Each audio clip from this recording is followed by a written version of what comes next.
earlier that feeling was plastic surgery or cosmetic surgery only for the celebrities, right? No. The trend is superly changed. Beautiful 72-year-old lady. She came all the way from US for a facelift surgery with me. Very outgoing, modern. If you look at her at 72 also, the way she dresses, the way she carries, you'll be like, wow.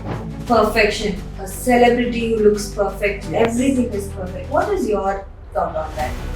Perfection. I personally feel there's nothing called perfect, right? I am a strong believer in that. When my patient also is talking to me, I always tell them not to go for everything on one go. Certain actresses. Right. They were looking really beautiful earlier in like 10 years picture when you see, and now suddenly. So what happens when you overdo? So your body, how much will it take? Like if you might have overdone the fillers, like filler fatigue we call it. So it'll start looking artificially big. So what is your suggestion for a 60-year-old? Just let's say a 60-year-old woman walks into your clinic and she wants to look young. So basic things, not non-invasive. What is your suggestion for her? Right? 60-year-old, I don't personally suggest to go only for fillers or fat grafting or a thread lift, because by 60 years the sagging is quite significant. Doctor, what are the practical benefits of these cosmetic surgeries other than beautification? Yes, what good. Medically, how are they benefited? If I give you few examples, scenarios, a young girl, my patient who's the youngest girl whom I've operated for a breast reduction, 16-year-old girl. So is it for beauty? No, I'm not doing for beauty for her. She's a 16-year-old girl. She was an athlete. Imagine, as a woman we know, with a huge breast, can you run? Can you jump? And then this tender age, there's so much of body shaming happening in the. But doctor, I've seen people, they were makeup artists before, right? And then now they have a clinic and they do all these dermatological procedures like laser, filler, Botox, CO2 fractional laser, and glutathione shots, everything. So how are they certified? Are they certified or not? 100% they're not. What I'm seeing in my practices, there are a lot of non-doctors opening a lot of centers. But this spa center, what you're saying, 90% of the machines are fake because they cannot buy originals. I really don't understand why human takes their life so very lightly. I'm not surprised about people doing it. Spa people or somebody doing it, I'm not very surprised because for them it's money. But I'm surprised how, as a patient, you walk into such trap.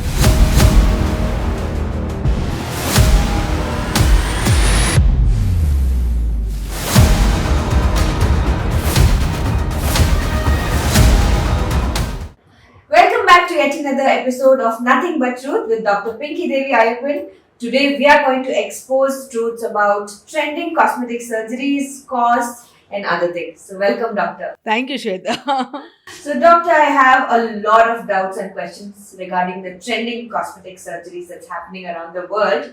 So what are the current popular procedures that are happening? Sure. So as I always say, whenever I like to say the commonest procedure, I say it's medical, that is non-surgical, and surgical. Now, if I say about the non-surgical procedure, the commonest I would say is Botox, fillers,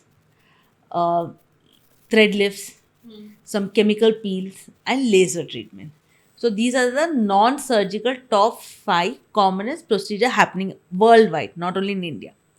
Now, when I say about surgical procedures, what would be the commonest, at least in my practice, what I do commonest is breast reductions, breast augmentation, tummy tuck, liposuction and body contouring, and gynecomastia.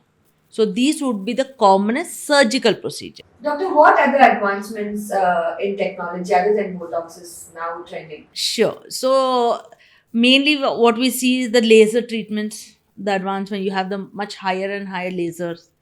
Right from your scars to pores, facial rejuvenation, we are using laser. Then we have something called high intensity ultrasound, HIFU. So HIFU is one of the newer ones you must have heard. We're using basically for facial lifting, facial tightening. It's again a non-surgical technique.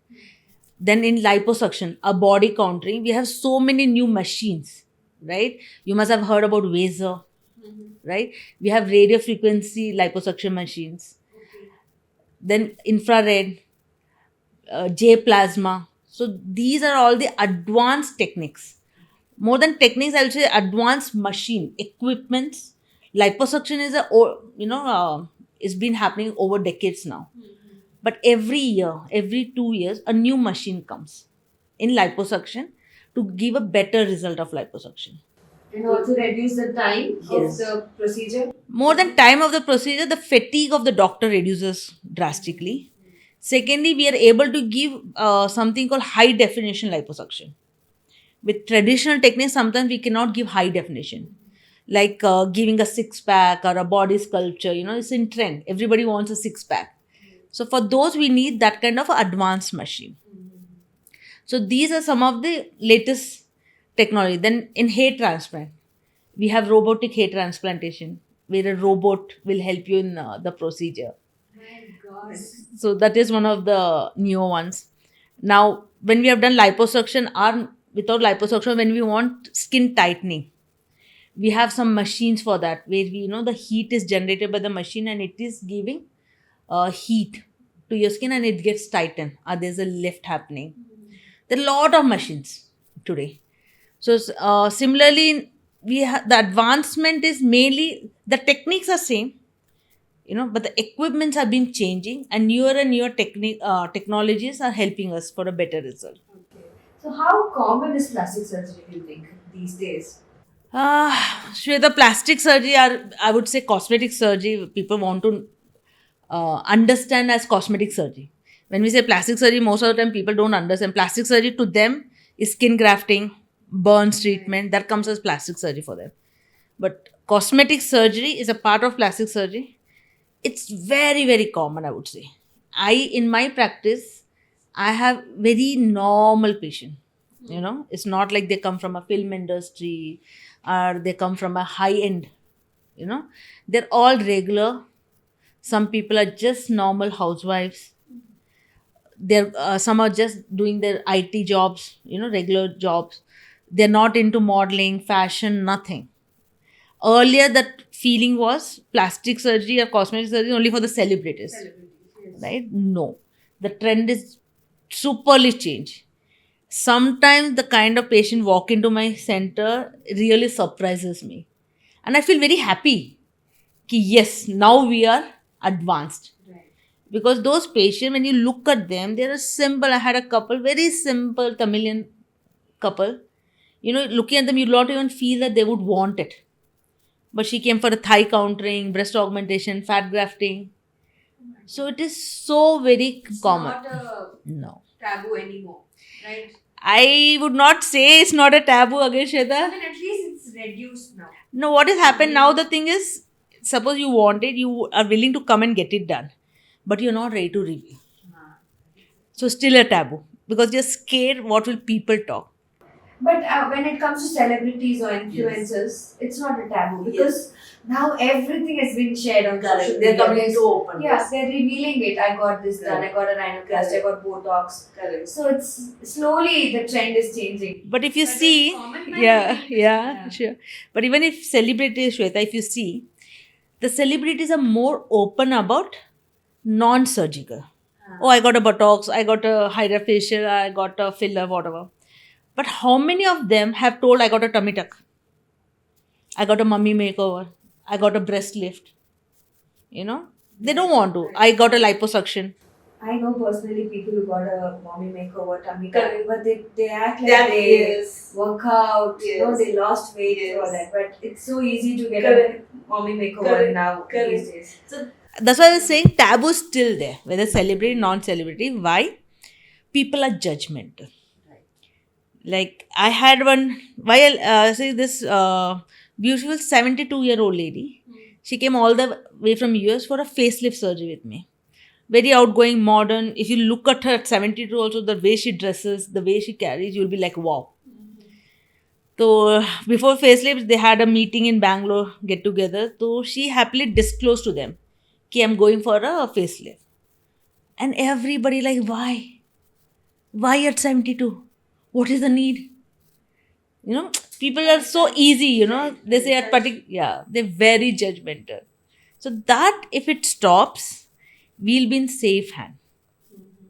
Why I'm saying the disadvantage of not revealing, right? So when you want to go somewhere for some procedure, because your friends are not revealing where they've got it done, you go through Google. So you land up without even knowing whether it's a safe place or not. And you may land up in trouble. But at the same time, suppose your friend of yours have got it done, some procedure, and they give you a recommendation, right? Ki, no, we went to this doctor, they are good. Isn't it more safer? Safer, and you've seen the live example of the person, how he is recovered after the surgery. So I feel if people can come open up about it, and for the matter of it, isn't it your life, right? Why should we shy away? Today, whatever we, nobody has a right to say whether it's right, wrong, body shaming.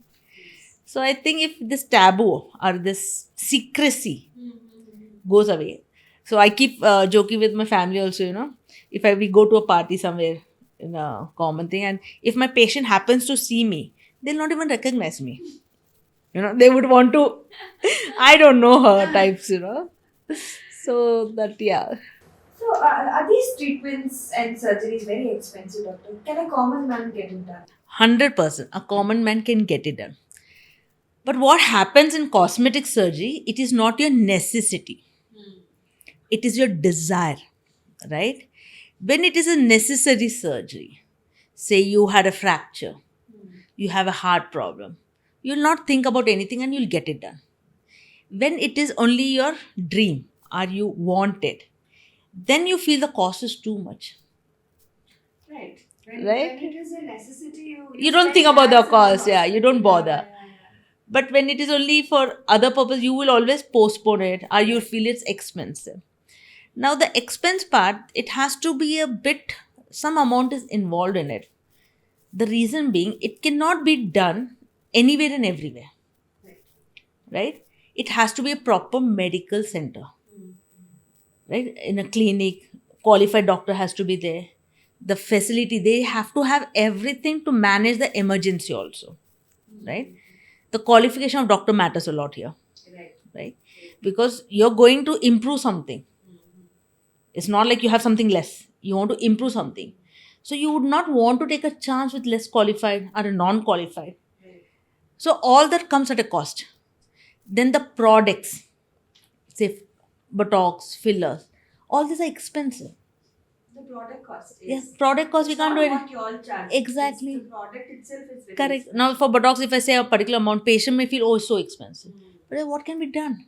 The product, what we get from the company, we cannot use substandard. We have to use which has been approved, right? And which have been tested. Now, I have this problem in breast augmentation. Patient feel the surgery cost is too much. As you know, the implant is costing a lot, right? Because you want the price to go down. Can we use a substandard implant? We can't. It's Go into your body, yeah. So that's why the cost is involved. But if you think logically, it is not that expensive. Another thing about expenses, most of them, I would say 95% of cosmetic work is not covered under insurance. You can't claim. Correct. All of us have insurance now, whether it's corporate or, wherever you're working. But these things are not covered under insurance. So you have to pay from your pocket. So that's why again it becomes expensive. Then for Botox or fillers, if you're doing it, it's a recurrent expense. If you're not planning your journey, you feel burdened. So you have a maintenance sessions. Yes. So once you get it done, it's a lifelong thing. Like For certain things, like Botox, every 4 to 5 months you need to get it done if you want to maintain the result. So when the patient walks in my clinic, I always tell them in hand, the result will last only 4 months. If you want to maintain, you will have to get it done. So it's a recurrent expense, which you are not ready.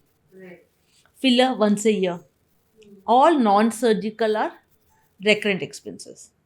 But surgical are one time. Yes. Right? So expense will depend on that also, what you're getting it done. So now there's something called perfection. A celebrity who looks perfect. Yes. Everything is perfect. What is your thought on that, doctor? Perfection. Again, see, I personally feel there's nothing called perfect. Right? I am a strong believer in that. When my patient also is talking to me, I always tell them not to go for everything on one go. Get one thing done and see how you like it. whether it's even needed for your body. Because there's no, though we say there's certain beauty standards, one needs to look in a particular way. I feel it's not so, right? Even a dark, suppose there's a lot of talk about skin whitening. Even a dark can be really beautiful, right? Right? It's not necessary that you have to be fair only, then you will be beautiful. Similarly, say your nose. Some people who have a little crooked nose, a little, not a very aesthetically what we say, but that may be suiting the face a lot. So there's nothing called perfection. But yes, in film industry, in celebrities, it is their profession which is demanding. It's not like a common man, right? A film, whoever a hero, actress or actor, they need to look a particular way, right? Only they can earn there.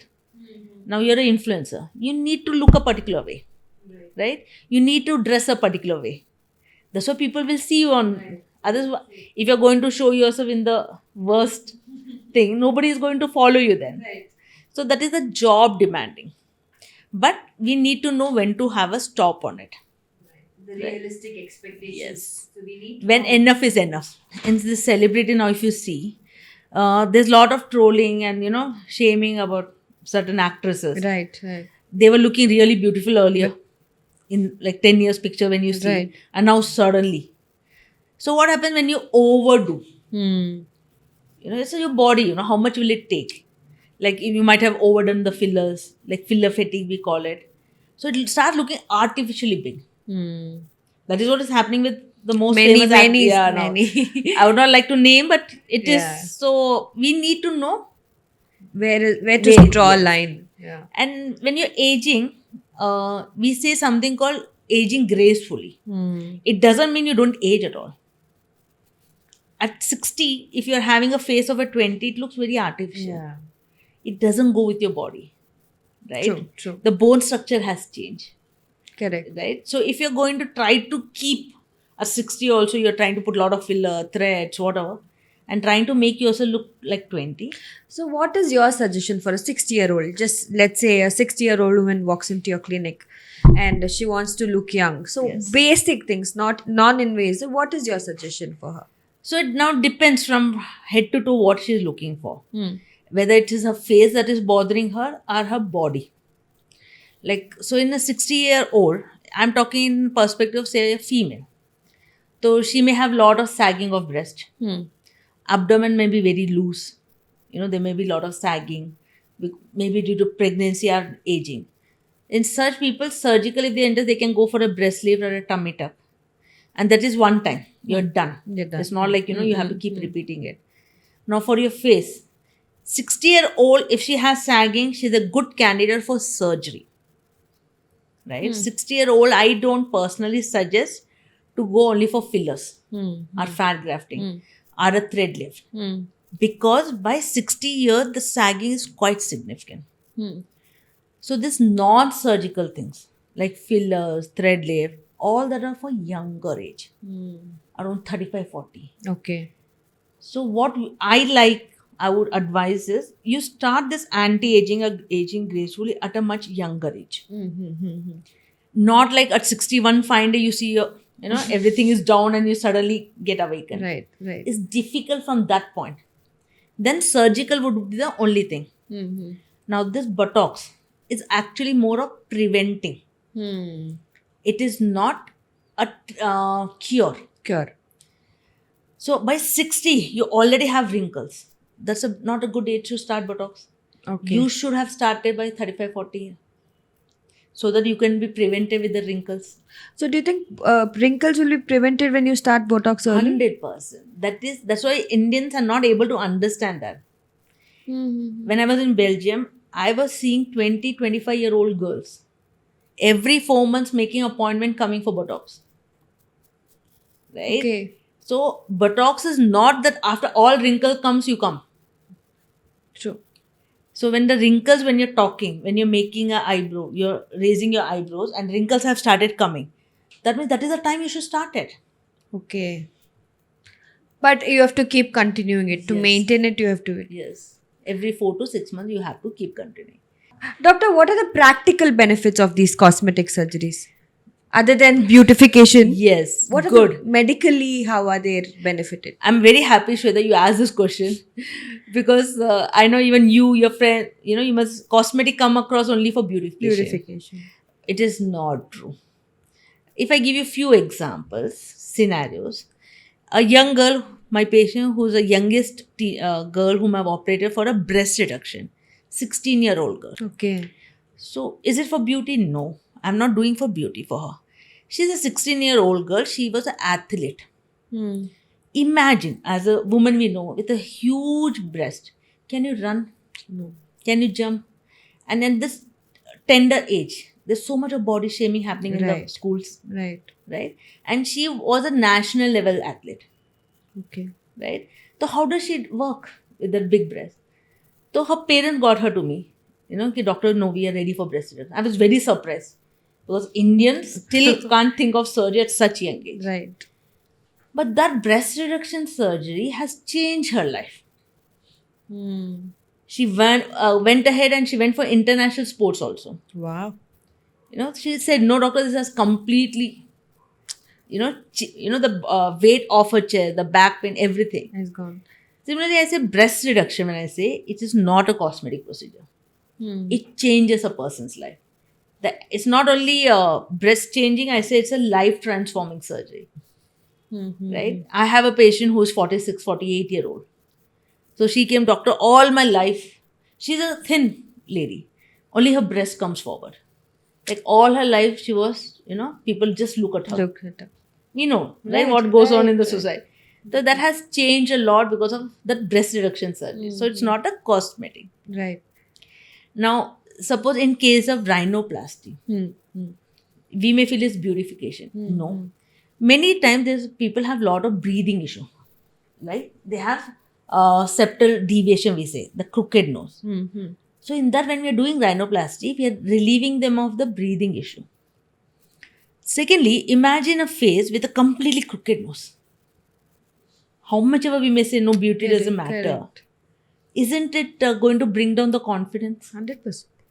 Right? It is such an important part. That's why I say it's not about being perfect. Minor, minor irregularities are beautiful. Beautiful, yes. Rather, right? Yes. You get recognized with that. But if it's causing you trouble, then... Yes. If it's causing significant issue, isn't it better to go ahead? Right. Similarly, even if I say breast augmentation, we feel it's only for cosmetic. When I put up a video or if I put up a talk, there are a lot of comments we see. Oh, she's promoting wrong thing. Arey Baba, have you seen a girl or a lady who has a flat chest, how she suffers? Yeah. I read some comments, Yeah. Ki doctor, no, you're saying the wrong thing. Because they are not the one who are suffering. Correct. Right? And if you see these comments come from people who are not undergoing the trouble, right? And they're not even aware of it. It's just shaming. Why you should. But I have this girl. So one episode I will say this lady, at 35, she came for a breast augmentation. Which is quite late because she's been having a small breast from years. So she said, no, doctor, before marriage, my parents were just not willing. In the 10 years, she tried putting on so much of weight in the hope that her breast becomes bigger. She put on some 15-20 kg. But breast never grows with weight. Right? But see the trauma she underwent. Yes. All her life getting conscious. So breast augmentation also is not purely cosmetic. It changes the way you look at yourself. Right. The way you feel the confidence in society to go about. So like that, there's so many cosmetic procedures. Though we say cosmetic, it actually changes. Yeah. And what about men, doctor, in general? Because we are only discussing about women having these cosmetic surgeries, having these fillers, botox. So how common is it with men? Very nice. So what happens is, today the trend in men has increased significantly. They are not shying away. Earlier it was like, no, men, it's okay. They do not look in a particular way. It's only the female's job to look beautiful. It's not. There's so many men who are coming regularly for Botox Mm-hmm. because men tend to have a strong forehead Right. lines. So the frown lines, what we call, is very strong. Mm-hmm. So they come very often for Botox Botox. treatment. Liposuction, body contouring is one of very common in men. Then gynecomastia. So gynecomastia, I don't know if you know, it's something called men's boobs, we say, Okay. right? So it is actually very, very troublesome. And it is very common now. With young boys, right? Yes, both young, middle age, old, Okay. right? So this is basically, when we say young boys, it is mainly hormonal. When they go into puberty, Okay. because of the hormone, they develop breast. But in a lot of people, it just doesn't Stays? go back. That stays. Okay. So then we call it as a men's boob or gynecomastia. Imagine how embarrassing for the Right. men, right?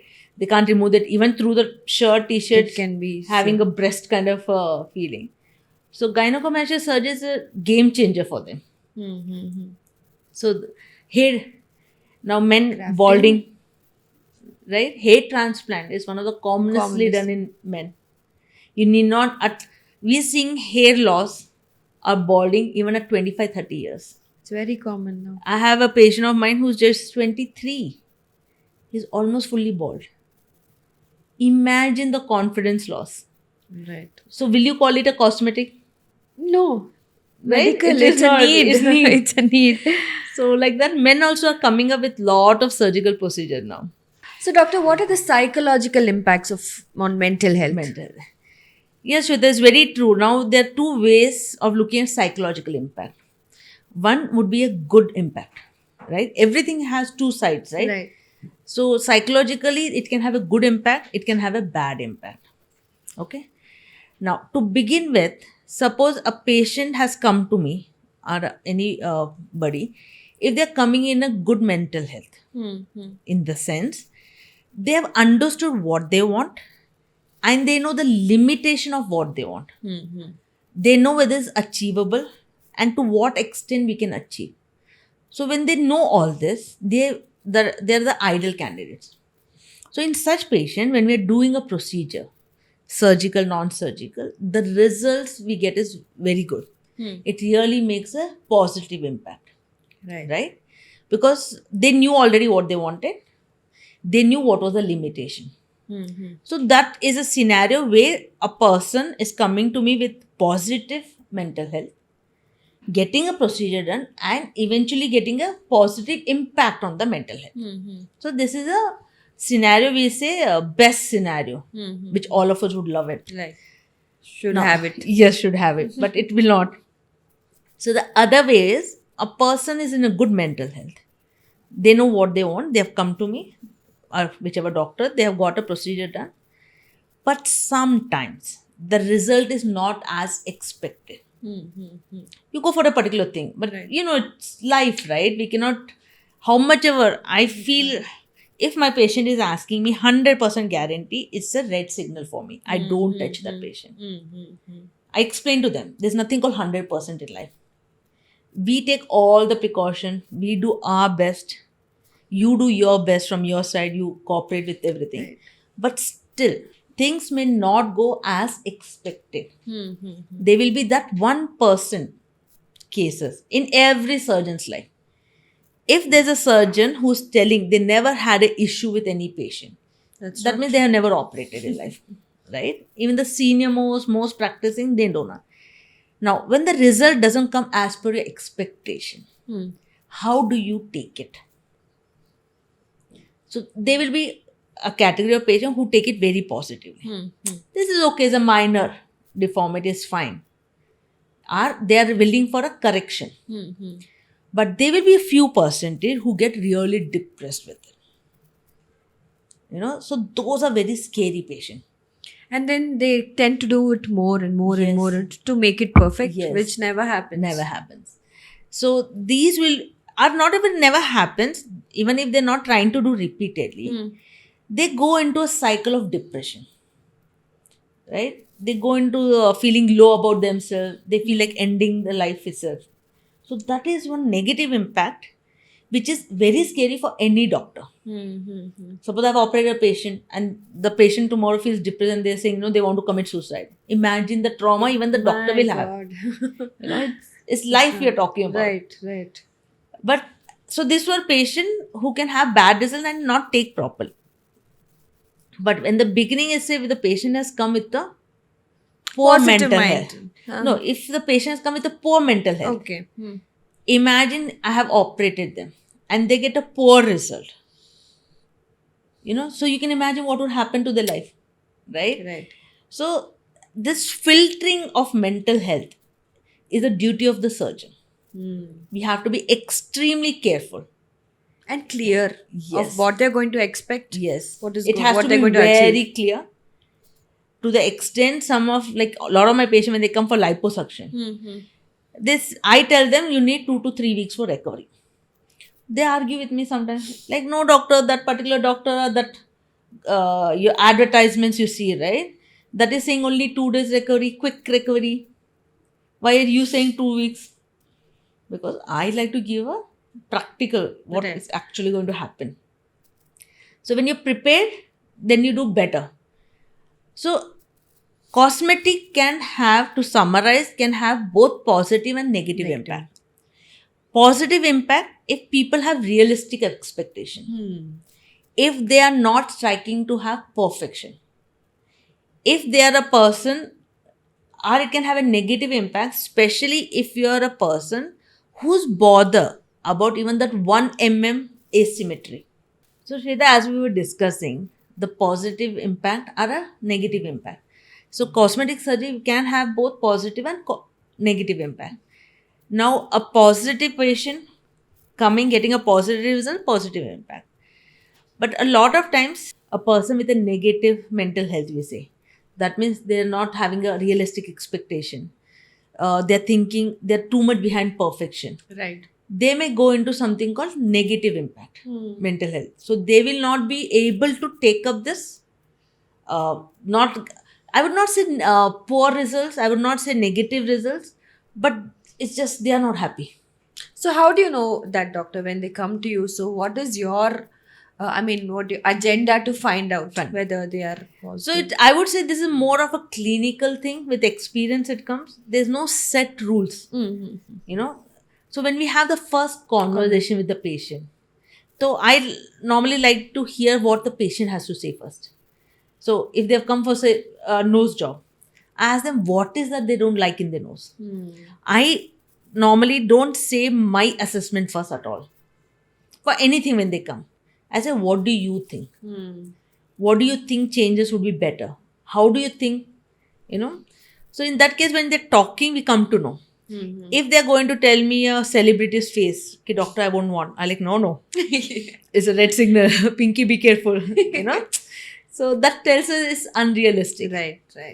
Because they're not looking at their face. They're looking at the celebrity's face. They want to look like someone else. Yes. So that is totally a no. Then I like to ask, why are they getting it done? Why do they want? If they are giving me reasons like, suppose if it's a married person, my spouse has told me, then it's a no. Because you're doing for somebody else.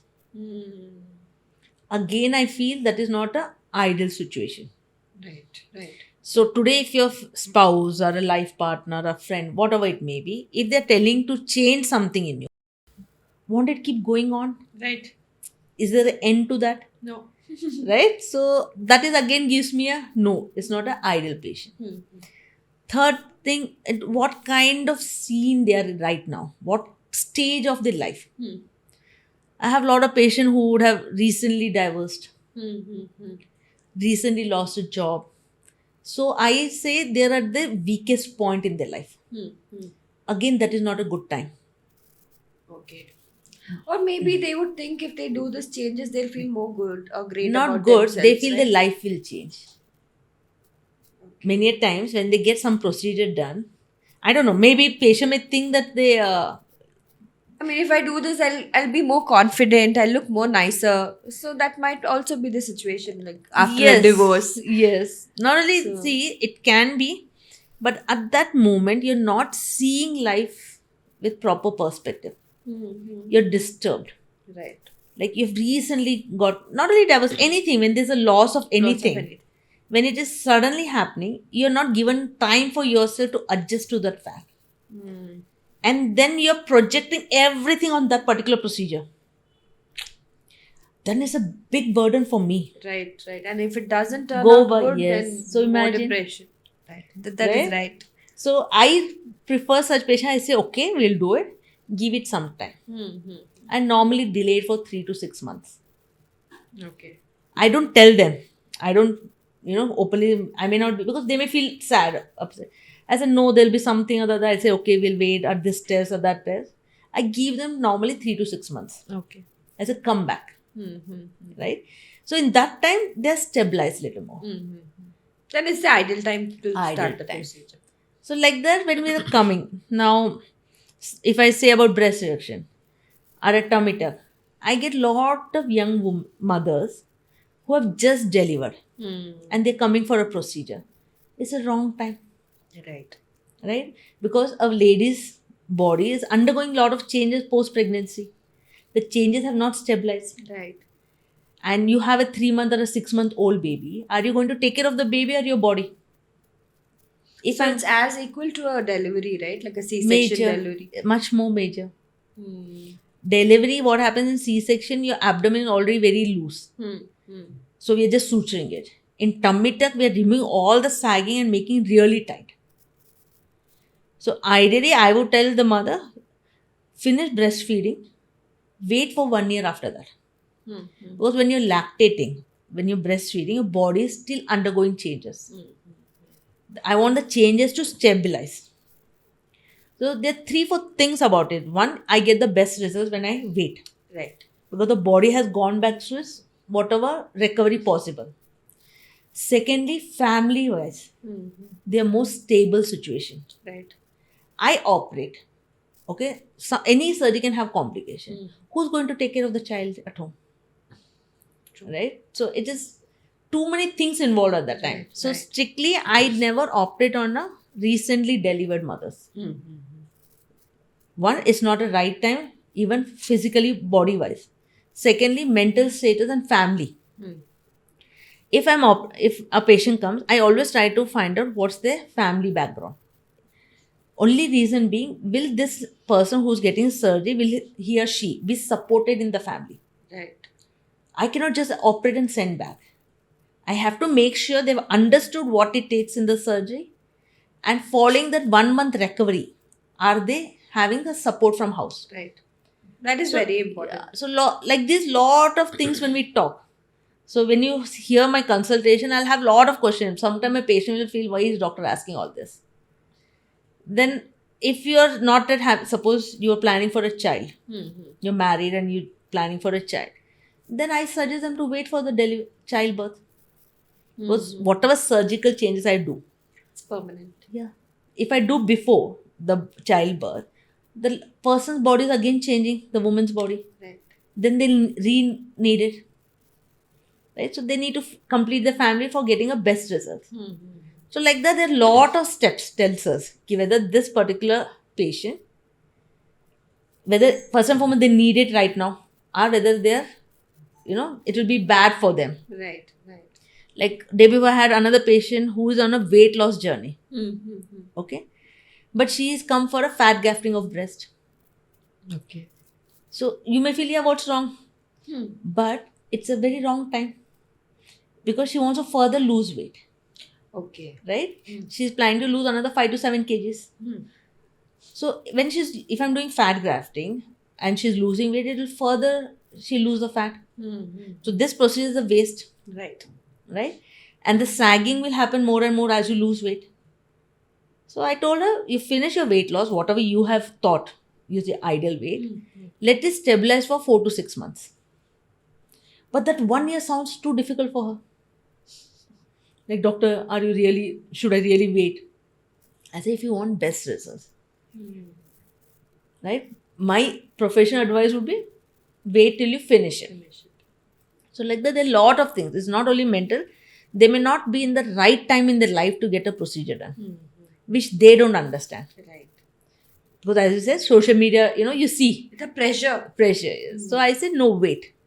So like that, it is very clinical, I say. Okay. The doctor has to talk, find out what's happening. It is just not about that one patient, Shweta. Right. I always see, if you come to me, I see you as a wholesome. What's happening in your family, what are you placed, Your mental health. mental health. So all that is up to the doctor to evaluate. So, do you think all the doctors have this ethics? They should have it. They should have it. Now again, it's very difficult. Today's world is so very demanding. It's very fast, doctor. Everything Yes. is happening fast. People want Correct. everything then and there. Correct. So yeah. So my next question is, so I've heard people going to Turkey for hair transplants. Oh. Turkey is the hair plant hub of the world. Like Korea, as you said, for facelifts, modifications and all that. So what do you think about this surgeries, cosmetic surgery, vastly In spread Turkey. across the globe? Spread out of the what has happened, each area is got famous for certain procedures. Like as you said, Turkey for hair transplant. There's a lot of things we see photos and memes, one full flight of bald heads bald with, heads with bandages. Yeah. So do you mean in India we're not doing good hair transplant? Yeah, that is what is my question. Isn't it? Why do people travel, or do they think it's cheap in Turkey? How can it be cheaper? You have to pay the flight tickets, right? Right. Flight tickets, I think, to Turkey last time went, I think, 65,000-70,000 one way. 1.5 lakhs if you're spending on 8 tickets, then you stay. In that, you can might as well happily get it done here. Right. So what happens there is the strong marketing being done. Do you mean everybody who goes to Turkey and gets it will have the best results? It's more like a quick market there, right? Okay. But don't you think in your own place, suppose you're from Bangalore or Delhi or wherever, there'll be so many good doctors who are doing hair transplant. Why can't you get it then from them? Because it's not marketed. People don't Yes. know about it. And people love to say, oh, I went here to get something done. True. Sometimes socially, even today, there are a lot of celebrities who say they would have got it done in India. I went to Paris. I went to, it's like a status symbol saying that I got surgery from so and so done. But when I want to tell that, especially if Indians are going somewhere else for surgery, I don't see any sense in it. The reason being, India is so developed today. You have the best of doctors worldwide. Indian doctors have more recognition. People, it's a well-established fact, Indian brains, not only doctors, engineers, whatever, are the best. Right? So with all the facility available, with all the doctors available, the latest technology available in cosmetic, why would you go out? Now, okay, you went for a fancy thing, you went out. After surgery, there's something called recovery period. These people, they go, within next day only they come back. With a band-aid. Recently there was a news, right? Right. It was bleeding and all this stuff. Right. So after a procedure, when complication happens, who will look after you? They come back to Indian doctors. Yeah. Why should an Indian doctor look after you? Right. It is not my mess created, right? Right. So I always give an honest opinion is, get it done in the city you live. So any complication, any emergency, you can go. Yes. The doctor is always there for you. Now, I have a lot of patients who come from US, Australia, London. But when they come itself, I tell them, I need you to be in Bangalore minimum of 3 weeks. If you can commit that kind of time, please come. Others, I will not do it. Only reason being, recovery is not 3 weeks. If something goes wrong, say, right? If any complication or a small hiccup, I want to manage and send them. I don't want my patient on a flight, going through some complication. Right. But medical tourism is on a big industry. When a lot of people traveling to India for surgery, like USA, Europe, one is cheaper in India. When you convert to dollars and when you see something which you can do here for 2.5 lakhs, it may cost up to 10 lakh rupees there.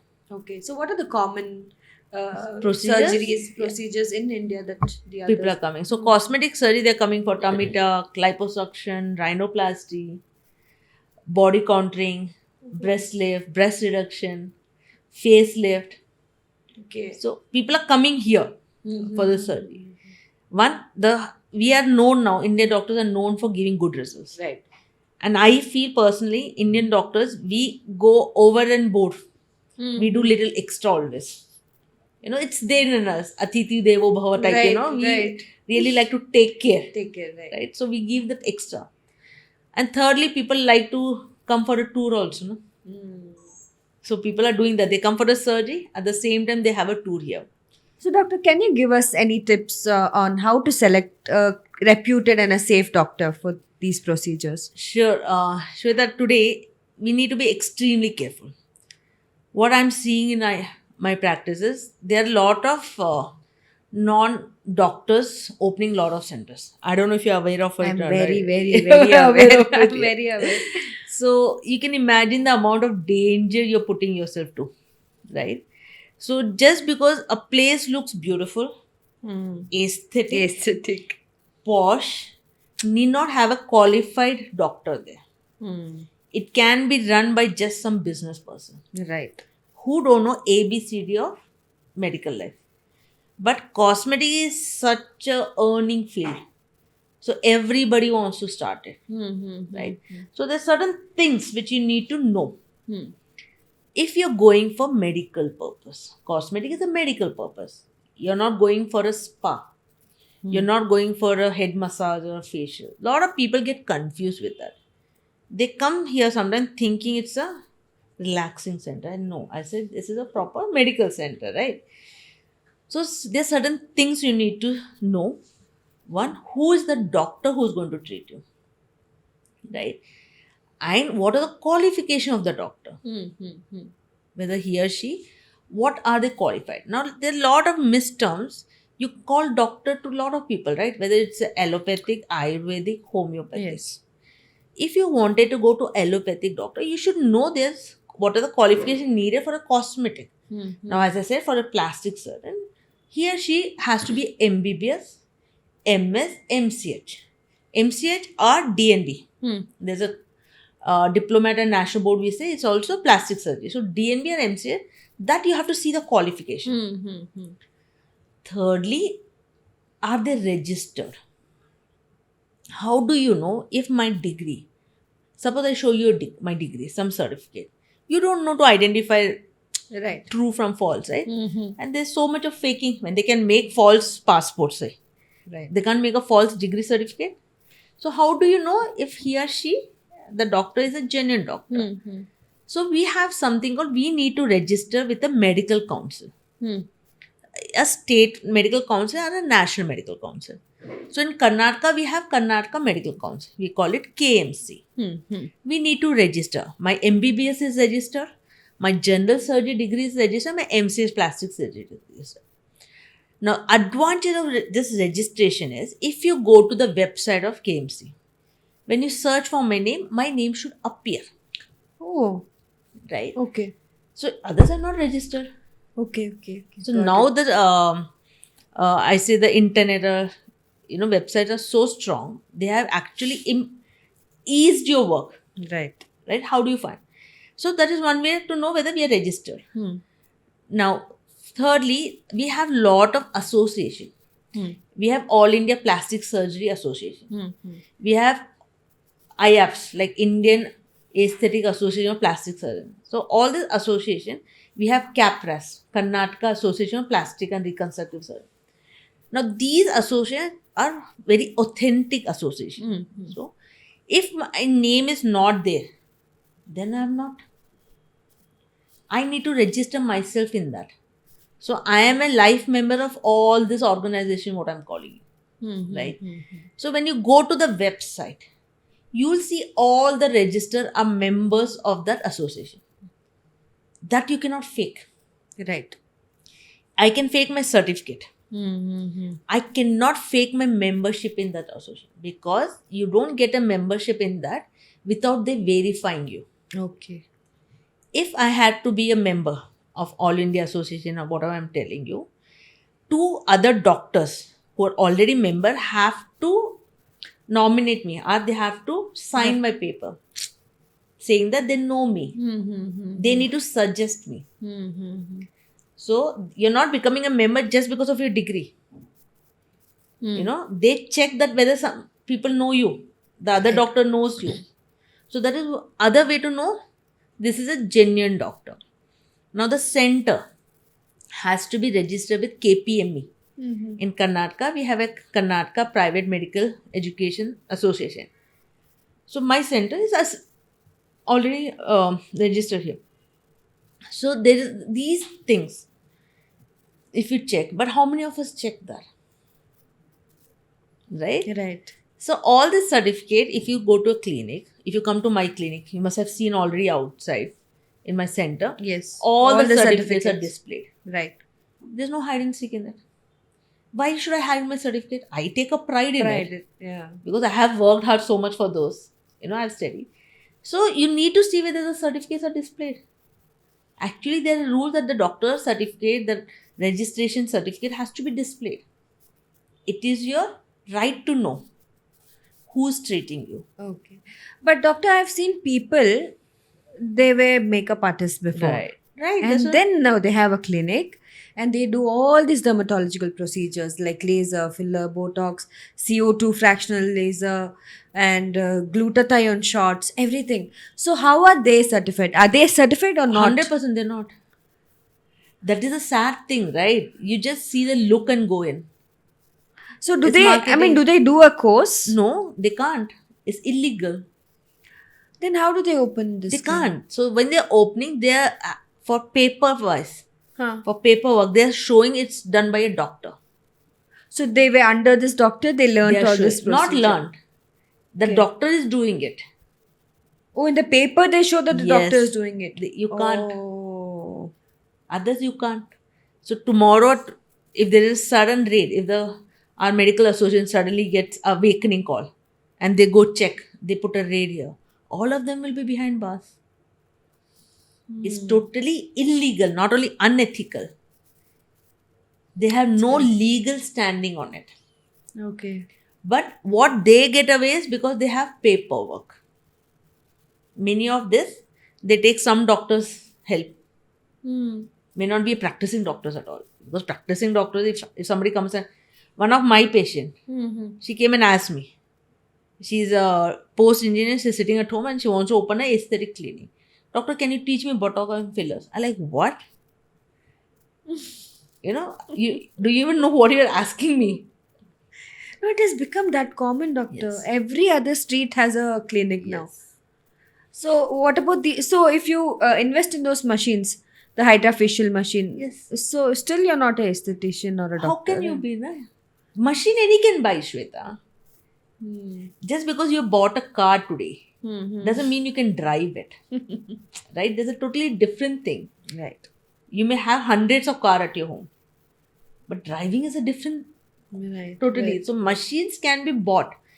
But this authentic machines, genuine machine, they will not give to non-doctors. Okay. Like so I was saying, what people have is all fake. Exactly.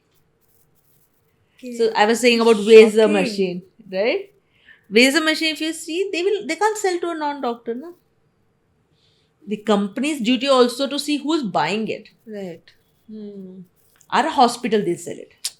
Now, in Manipal, it's not one doctor buying. Or Apollo. The hospital is buying. But hospital, they know it's a known hospital and they have all the certificates.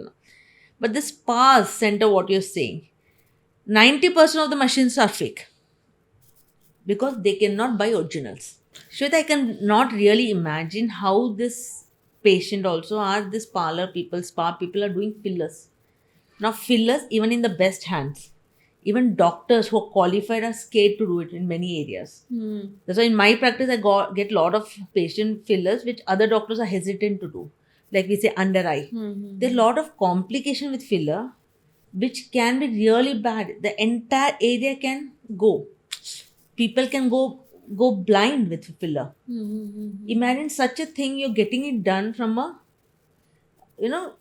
it's I really don't understand even patient mentality sometimes. So where do these people get these fillers and There'll be botox all from? this. So now we have genuine distributors, we have non-genuine. There's everything black market now today. Right? If you see, they will not have proper bills also for that. Now, when we are buying product, suppose Botox, filler, and all, they have my KMC's registration certificate, everything they had asked me. I cannot. Either these people are taking a help of some doctor who's just giving the certificate, or they're taking from a fake supplier again, the fake product again. That's so dangerous. My Dangerous, God. Shweta, I really don't understand why human takes their life so very lightly. I'm not surprised about people doing it. Spa people or somebody doing it. I'm not very surprised because for them it's money. Money. But I'm surprised how, as a patient, you walk into such traps. And when somebody is going for cosmetic, they're not the regular people, right? It's a fancy thing. Right. You can afford it. That means you can even find out. You have to be well aware of things, what is happening. Right. But what I see is why it happens is because of the money aspect, cost. Cost is much cheaper than the. Yes. So I say everything cheap is not safe. True. So we need to be extremely careful. So this, we call it a quackery centers. Non-qualified doctors, not a qualified center. But they have money. Money, and it looks nice. Aesthetic. So, doctor, how do you think the plastic surgery helps a transgender? Because the transformations that they have to go through from a man to woman or a woman to man. So, how does this help them? So Shweta, I will say, especially plastic surgery has been a big boon for them. When I was doing my general surgery residency way back in 2008, so that time I saw they were transgender who used to come for body transformation, and no doctor was ready to do it. So I'm talking about some 15, 16 years back. So my professors send the transgender to a committee. They need to get permission, and ultimately they give up. But now, because of plastic surgery, we're doing so much. This transgender, or as it is suffering, Yes. right? It is basically, you're trapped in a wrong body, right? It's not cosmetic for them. Right. They don't feel, if it is male to female, they don't feel like a man. They hate their body. In such case, as a plastic surgeon, we are helping them to live a life which they want to live. I feel it's a very, helpful thing. Right. So, like in transgender women, when you're converting male to female, we can give them breast augmentation, we can do vaginoplasty, facial changes we can do completely. So to the extent that they look like a woman, so they are able to live their life little more comfortably. Similarly, female to male, right? So I think transgender community has greatly been benefited with Plastic surgery. Doctor, why do people go to Mumbai for this transformation? I've heard transgenders moving to Mumbai to get this. Is it not here in Bangalore It's very or other common cities? in Bangalore, everywhere now, every place they're doing. Again, now this transgender transformation is a little risky thing. Like, you may not know a lot of times what is happening. That again, in this, there are two categories: transgender who are genuinely transgender. Oh, is it there? Generally and non-generally No, they want genuine to... Okay, sorry, genuinely and and non-genuine. Is it really there? Yes, it's a big industry, Shweta. My goodness. So there's a group of people who are not transgender, but they want to look like a transgender for multiple different purposes. If you see Thailand, if you go, you'll get scared. You don't know whether there's a male or a female standing in front of you. So is it because they're transgender? No. They want to act like a trans woman for business, for money. Right. Right? So that is a different category. So what happens in some cases, the person involved may not be a transgender, but somebody else wants to get a surgery done for their personal benefits, Okay. for money benefit. So that is completely illegal. If a transgender needs to go transformation, there are certain criteria which are followed worldwide. In the sense, if I want to treat a transgender, they should have gone to two psychologists. Two psychologists need to assess them and say, yes, they are actually transgender, women or men, whatever, and they're ready for that life. Okay. Second, then they need to live in the trans life. Suppose they want to be a trans woman. They need to live a trans woman life at least for 2 years. In the sense, they need to dress like a woman. They need to use public toilets of a ladies. Right? So complete life they need to live as a woman. Right. Before any transformation happening. Third, they need to take hormonal therapy. So they need to meet an endocrinologist, like in men to women case. They need to suppress the hormones, testosterone, and give them estrogen. And after all this is when I can do a surgery. How many people will Not wait? before the No. hormonal. Hormone psychologist, living a life as a trans for 2 years minimum. Then they need to get an affidavit saying that they are converting. Okay. After all that I can do, if I'm going ethically and legally about it. But there are a lot of trans people who cannot go through this process. Even in my practice, they come, doctor, please don't tell us to do all this. I say, if you can't do, I can't operate. Simple funda. So they try to search places where it can be done without it. Right? So there are a lot of non-plastic surgeons.